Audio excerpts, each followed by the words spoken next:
Hey there, ready for another deep dive? Today we're diving into Sadhguru's Inner Engineering, a yogi's guide to joy. Definitely. This book's got some really thought-provoking stuff about self-transformation, going way beyond that surface-level self-improvement stuff. Yeah, he kind of throws down a challenge right away. He's like, forget self-improvement. This is about like a complete transformation, a whole new way of being. It's about tapping into, like, our limitless nature. He doesn't mess around with just tweaking a few He's habits. talking about a complete overhaul. Right. He even compares it to, like, a guru opening a door for you. Yeah. That opportunity is always there, but it's up to us to actually, walk through it. And it's got to be in the moment. That's what really struck me. It's not about becoming some future version of ourselves. It's about who we choose to be, like right here, right now. Totally. He talks about how he wasn't content with just like getting answers. He wanted to enhance his ability to actually see reality, to really experience it. It's like he's saying, don't just try to understand the world, learn to really see it. Exactly. And he encourages us to ask ourselves, what am I even seeking in the first place? Sometimes, he says, we get so caught up in the search that we miss what's right in front of us. That reminds me of this story he tells about this guy trying to empty the ocean into a hole using a teaspoon. Yeah. It sounds ridiculous, right? But think about it. How often do we approach life with that same kind of thinking? Trying to cram the entire ocean into a teacup. Exactly. And that's where Sadhguru's emphasis on taking responsibility comes in, wouldn't you say? Absolutely. It's not about blaming everything on external circumstances, but recognizing the power we have in choosing our response. He argues that our ability to respond is limitless. That's a pretty powerful idea when you really think about it. It is. He has this great story about a couple, right? They're arguing about who should close the front door. Oh, yeah. The battle of the door. It seems like such a small thing, right? But it perfectly illustrates how often we get caught up in these petty power struggles. Instead of taking ownership of our experience, we'd rather point fingers and play the blame game. It's easier that way. Hmm. But Sadhguru challenges us to do better, to recognize that true transformation happens when we step into our power, when we choose to respond with awareness instead of reacting on autopilot. It's about creating our destiny, not by avoiding the bumps in the road, but learning how to ride them with grace. Exactly, aligning ourselves with the natural flow of life. When we stop resisting, we open ourselves up to a whole lot more ease, more joy, more fulfillment, and that's where things get really interesting. It's like, how do we actually get in the driver's seat, you Mhm. know? And Sadhguru talks about the yogic science as being this incredible pathway to like achieving that alignment. He describes yoga as like a science, right? This way of bringing our inner world into sync with the entire cosmos. It's not just about like touching your toes or Well, anything. no, he's very clear about that. It's not just about the postures.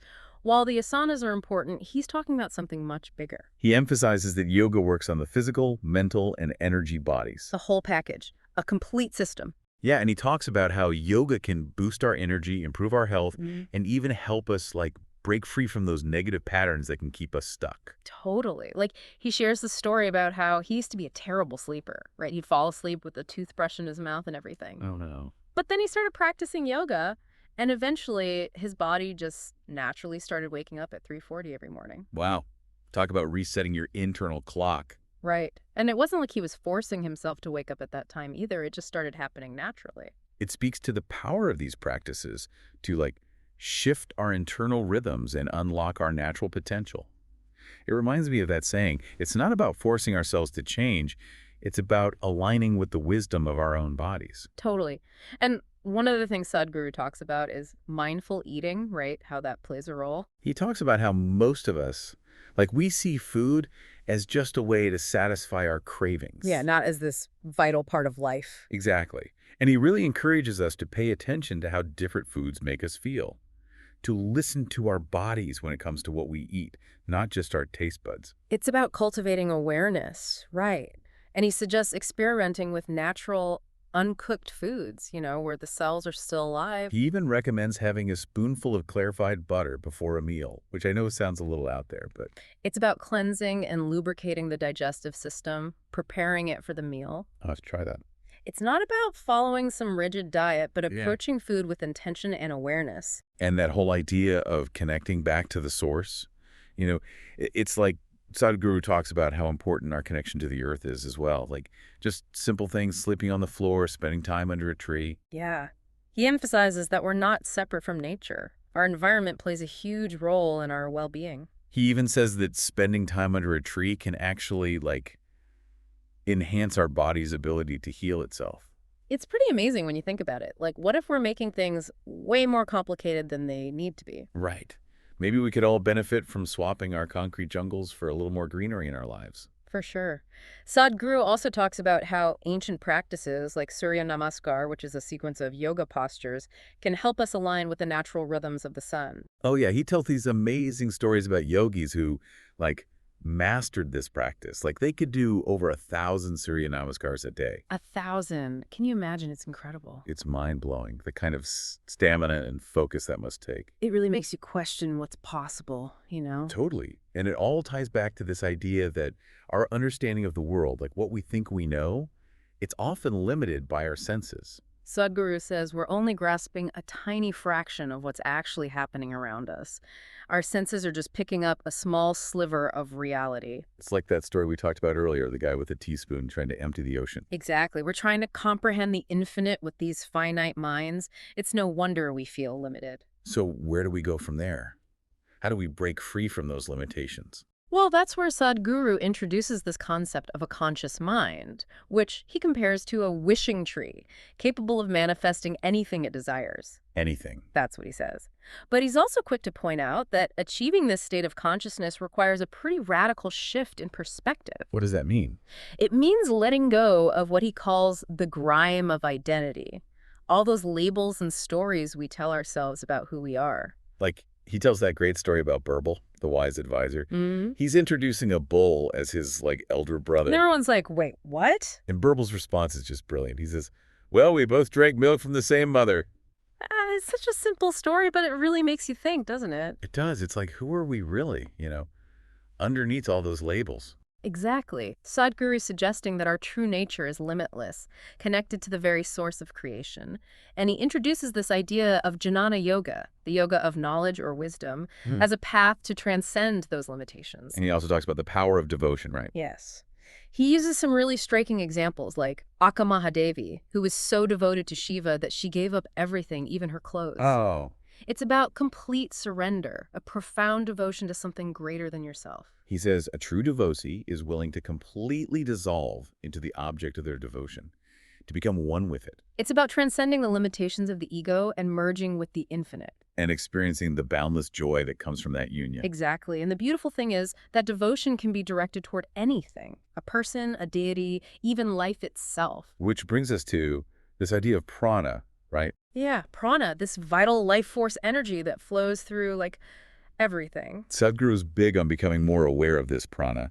He says that's how we can experience a deeper connection to ourselves and the universe.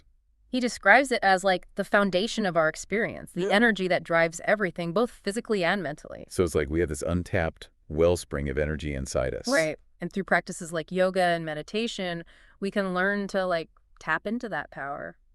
He talks about how, like, he used to have this intense restlessness, this longing for something more. But he didn't know what it was or how to find it. And it wasn't until he connected with his own inner energy that he found, real peace and fulfillment. It's so easy to get caught in that trap of, like, searching for happiness in external things. Possessions, relationships, achievements. All that stuff, yeah. But Sadhguru is saying that true joy, like, it comes from within. We don't have to chase after it. It's already there. We just have to uncover it. Exactly. He talks about moving from, like, push-start joy to self-start joy. What's it mean? It means that happiness becomes this, like, innate quality. It's not dependent on what's happening around you. It's just who you are. That's pretty awesome when you think about it. And speaking of natural laws, he also talks about karma, which I think a lot of people have, misconceptions about. It's definitely one of those things that can be easily misunderstood. He explains it as, like, our actions create these imprints, right? Both positive and negative. And those imprints shape our future experiences. But it's not about punishment or reward, he says. It's more like cause and effect. Exactly. And he tells this really powerful story, right? It's about this young girl. She's angry at her brother for losing his shoes, even though they're in the middle of, like, escaping Nazi Germany. Oh, wow. It's a really intense example, but it illustrates how easily our minds can get caught up in drama, even when, like, our lives are literally at stake. It makes you realize how often our reactions are, like, totally out of sync with what's actually happening. Totally. And that's the whole point of becoming more aware of those patterns, those karmic imprints. Because once we see them, we can choose to respond differently. We have choice. Always. We always have a choice. And Sadhguru is saying that we're not, like, bound by our past karma.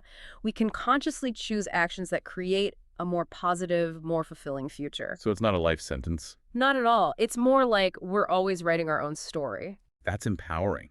And then he gets into all these, like, subtle energy systems in the body. Oh, yeah, the nadis and the chakras. He talks about the 7 main chakras Starting with the root chakra at the base of the spine. and going all the way up to the crown chakra at the top of the head. Each chakra has these specific qualities and functions. Like the root chakra is all about grounding and stability, right? Exactly. And then you have the heart chakra, which is connected to love and compassion. He says imbalances in these chakras can manifest as, like, physical or emotional issues. But when they're activated and balanced, That's when the magic happens. It can lead to, greater well-being, even spiritual growth.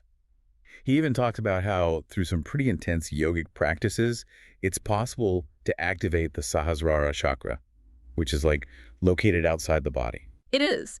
But he emphasizes that it's not about chasing after those kinds of, extraordinary experiences. It's about using these practices as tools for deeper self-understanding. Right, like cultivating a more consistent connection to your inner self and to the universe as a whole. So less about those peak experiences and more about the journey. Exactly. And speaking of creating a certain kind of energy, he also talks about this concept of consecration. Where you imbue a space with a particular energy or quality, right? Yeah, like he talks about how ancient temples and sacred sites were often consecrated to create an environment that was conducive to spiritual growth. Like they were intentionally designed to enhance certain energies. He describes it as, like, transforming energy, infusing a space with a specific vibration. And he believes this can be done through yogic practices and rituals. He says these consecrated spaces can have a really powerful impact on our well-being. He even talks about how he consecrated the Dhranalinga temple in India and the Adiyogi, the abode of yoga in Tennessee. He says these places hold an incredibly powerful and transformative energy. I've heard people say that being in those spaces is like a completely different experience. It's almost tangible, the energy there. Right, and what I find really interesting is that he suggests that we can actually create consecrated spaces in our own homes and our workplaces. No way. So we don't have to travel to India to experience that. Not necessarily. It's about setting intentions and working with energy. Huh. There you go. This deep dive has been amazing. I always learn so much from Sadhguru's teachings. Me too. He has such a unique way of explaining things. One thing that's really sticking with me is this idea that we are not separate from the universe. We're a microcosm of it. Yeah. He even says that a single seed has the potential to make the entire earth green. So, like, what does that make us capable of? The good question. It really makes you think, right? It does. It makes you realize how much potential we all have within us. Absolutely. Like Sadhguru says, true transformation begins within. And the more we understand ourselves, the more possibilities we unlock. Couldn't have said it better myself. Thanks for joining us on this deep dive into inner engineering, a yogi's guide to joy. Until next time, keep exploring.